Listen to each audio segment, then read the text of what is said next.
Hi, this is Ben Katt, and for the next few minutes I'd like to talk with you about your sales performance goals that you have for your sales team in 2014. What is it that you would like your sales team to accomplish in the coming year? Well, most business owners and managers would offer two answers. The first answer is that they would like their sales team to increase their sales revenues. They want them to sell more stuff, more products, more services. Well, the second answer is quite frequently given, and that is that sales managers and owners would like their sales team to be able to sell their stuff at a greater profit. In other words, it's not enough just to sell more services and goods, that each sale is much more profitable. Now, as we know, this is not something that happens by accident. And when you want to increase your sales team's ability to sell more and sell more profitably, it requires coaching. It requires mentorship.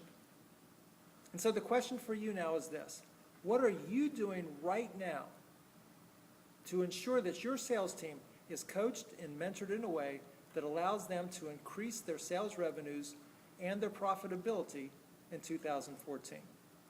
It doesn't happen by accident. And as you know, if you lower your price and if you keep throwing in extras, you can pretty much sell anything. But it takes skill to be able to sell more at a profitable price.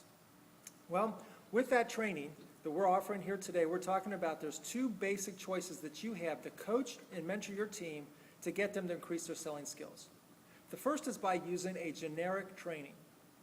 Now, this is what we call a public training. And this is where you have a room like this at a public facility, at a hotel, and a speaker comes in and speaks to a group of salespeople from many different companies. So you have many different companies, many different industries, one speaker, one presentation, and the speaker will try their very best to be able to present a sales training that fits the needs of all these different salespeople from these different professions. That's very difficult to do. So that's the first option, a generic sales training. The second option is to provide a corporate sales training. Now, a corporate sales training occurs on your company property. Only your sales team are invited. And at this sales training, it's specifically for your industry and for your company.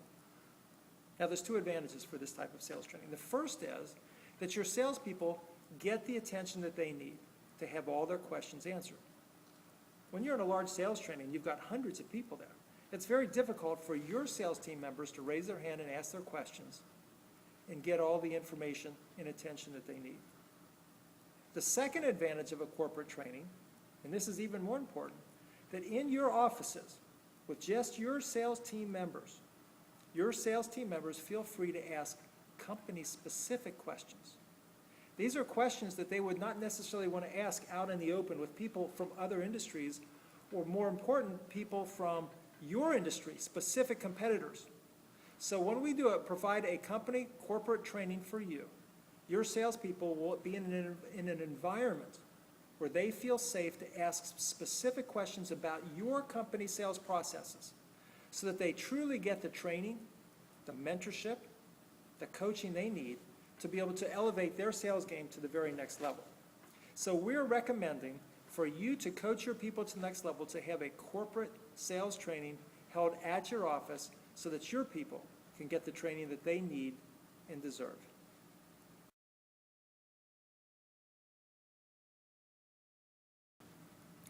Once you've decided to provide your sales team with the mentorship and the coaching that they need to be able to rise to their next level of sales performance, the question then becomes, what should the content of that training be? Well, the best way to determine that is to start with the problem that most salespeople encounter. And that is, they become lost in the sale. Now, what does that mean? Becoming lost in the sale. Well, it's very simple.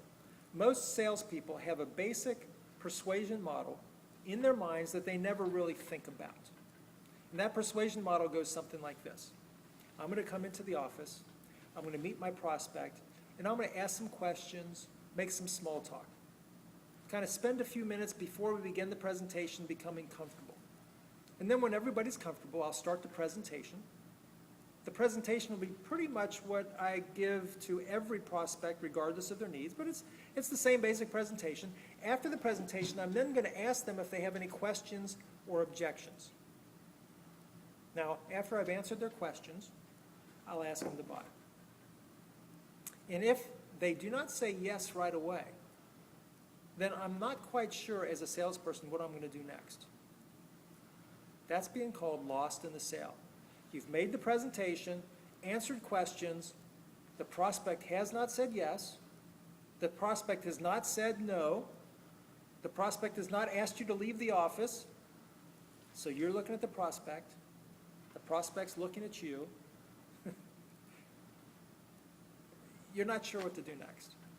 That's being lost in the sale. So how do we answer that? What's the solution for that? Well, there's 3 basic activities that a salesperson does at any given moment during the sales presentation and the sales appointment. The first activity is to ask questions. The second activity is to make statements. And the third activity is to remain silent. So at any given time, during the entire sales appointment, a salesperson is going to do one of those 3 activities. Now, most salespeople think that selling is about making statements, about giving reasons to buy. And in fact, they think my job, what the company's paying me to do, is to go out and make presentations to a bunch of people. And once I've made my presentation, I've given them plenty of reasons to buy, then I sit back and I wait and see what they're going to do next. I've answered their questions, and then it's up to them. Now, this is the mindset of many salespeople. I've made the presentation, I've answered their questions, now it's up to the prospect to make a buying decision. My work's done. But is that in fact the case? And we'll teach you the answer is no. That is not the case. A salesperson is not paid just to make presentations. A presentation is important. It should be informative. It should be enthusiastic. But that is not what salespeople are paid to do. Salespeople are paid to persuade prospects to take action today, immediately, as soon as possible. That's the salesperson's job. It's to persuade people not to make presentations. And what that means is that asking questions to identify needs, making a presentation, that's all part of the introduction. And that the real show, the real focus, the real work that a salesperson does is when they're asking the prospect to buy. That's when the selling really begins. And most of the time, after the presentation, after answering questions, the prospect at first is going to say no. They're going to say maybe, I have a question, I have a concern or an objection. That's when the work of salesmanship really begins. And so when we talk about the circle of persuasion, this is a circular model. It's innovative. We're the only ones that have created it. It's written up in the book When Buyers Say No, which will be released by the Hatchet Book Group in April of 2014. When your sales team gets trained on this persuasion model, the circle of persuasion, they're going to be getting a jump on your competition because the book hasn't been released yet.